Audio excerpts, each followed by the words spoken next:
A man lies on the ground. Dramatic light fills the scene, showing others standing around him. Are they there to help this man? No, they're there to cut off his head.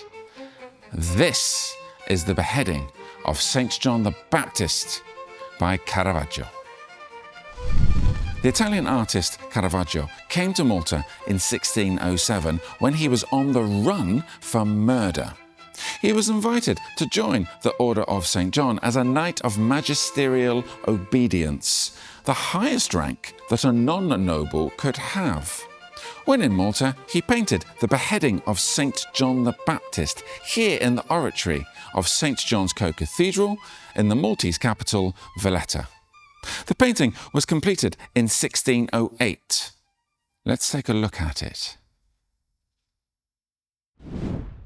This is Caravaggio's largest painting, measuring 3.6 metres by 5.2, using 4 strips of canvas to make up the whole picture.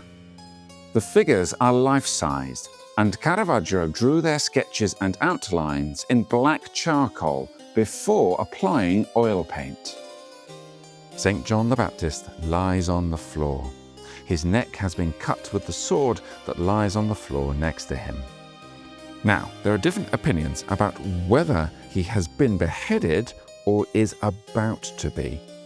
I believe he hasn't yet been beheaded because, you see, in real life, it's actually very difficult to cut someone's head off, and Caravaggio, a man whose life was frequently marked by violence, was probably aware of this. So he shows the executioner standing over St. John, reaching for a small knife behind his back to saw at the neck and finish the job of beheading. The executioner is standing on a piece of red cloth, an item featuring in many Caravaggio paintings, symbolizing martyrdom or sacrificial blood. Next to him is the jailer, pointing coldly at the plate where the head must be placed. A man, like the executioner, just doing his job. Next, we have an old woman, her head in her hands, shocked at the awful scene. She increases the tension, adds to the drama, and clarifies for us that this is not a group that's trying to help the man on the ground. Next to her is a young woman, bent over and ready to receive St. John's head on a plate, to take it to the family of Herod Antipas, a ruler in the Holy Lands who had ordered this brutal act to be carried out as a gift for his stepdaughter Salome.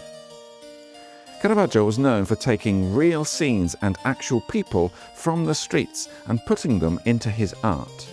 So, are these the faces of people he saw on the streets of Valletta?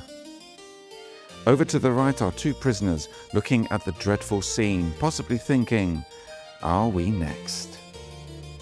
The painting employs the chiaroscuro technique, creating a contrast between the brightly lit group and the dim background.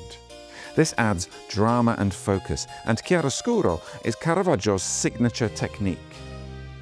The beheading of St. John the Baptist is the only painting that Caravaggio ever signed, in the splash of blood coming from the saint's neck. But Caravaggio was his nickname, it being the town where the artist was from.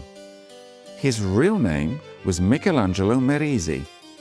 That's why we see here F. Michelangelo or Fra Michelangelo, Brother Michelangelo, as he was known within the order. Months after joining the order, soon after finishing his masterpiece, Caravaggio was thrown out of the Order of St. John. He wasn't here. He'd already run away from Malta. That ceremony took place right here, in front of the very painting that many say is his most brilliant.